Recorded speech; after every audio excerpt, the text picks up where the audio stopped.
chosen one cannot be around other people. Exposing your desire to other people is like being a flame but becoming a candle. The Olympic flame reveals itself to the public every 4 years. Unlike the billions of candles, it only shows up 20 times in a lifetime.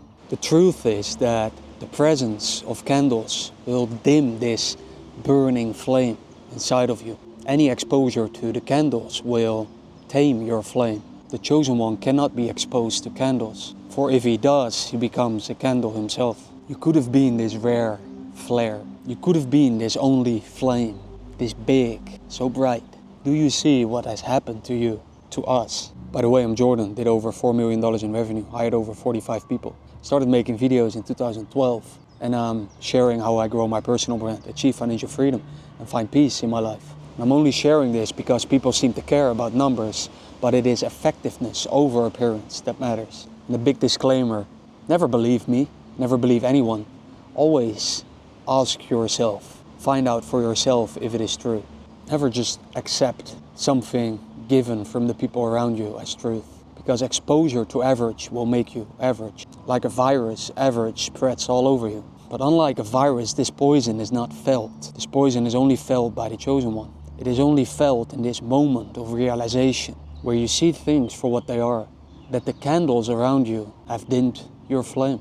While you could have been the biggest flame the Olympics would have ever seen, you became a candle like all the other candles. You can be bought on Amazon. You smell like all the others. Which leaves me to a question that I have for you.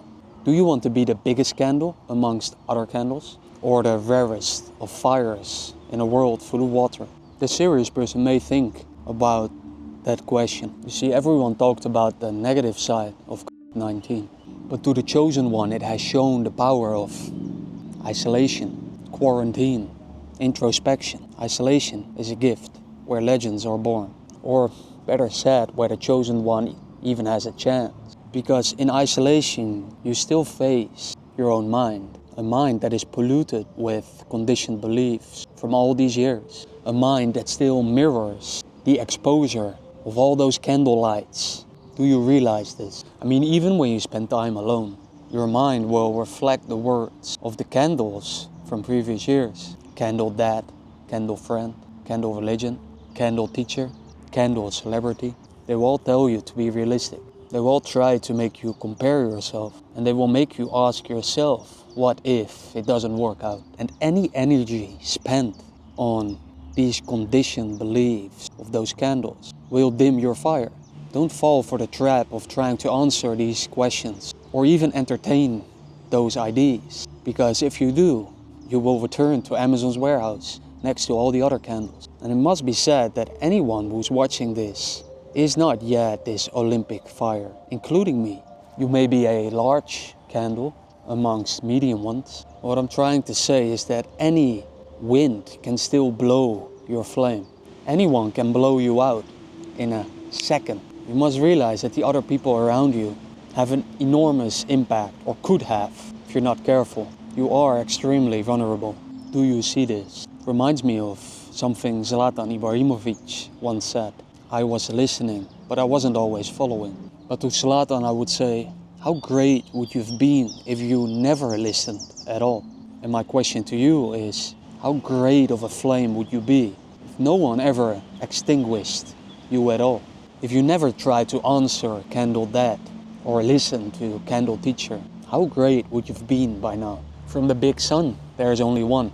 Distanced far from Earth is where his rarity gave birth. It reminds me of a quote from a poem of Charles Bukowski.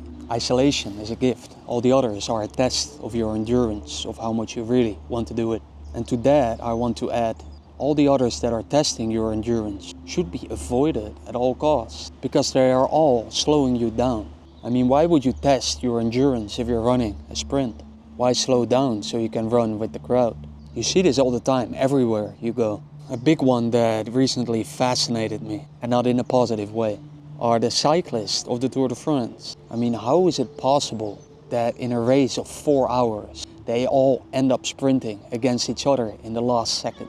They have 4 hours, and we need line technology to find out who won. The chosen one is the one who doesn't see limits any longer. It's the one who wins, but not by milliseconds, by minutes. And this person is maybe 1 in 100 million. This is why the chosen one walks alone. The chosen one has realized that every other human in his life has been water to his flame. And to that person I say, how great can your fire be if you stopped associating yourself with candles? That's it. Only the serious person may check the show notes. The Olympic flame shone every 4 years, like the chosen one untouched by fears. In a world full of candles, he stands alone, his flame the brightest ever known. He starts walking a path unknown, untouched by candles, their lights not shown. But even alone, society's reflections shine, mirroring the candles of previous time. So chosen one, burn your flame. You can shine so bright in a world of all the same. In solitude, truth is found. That is where your flame knows no bound.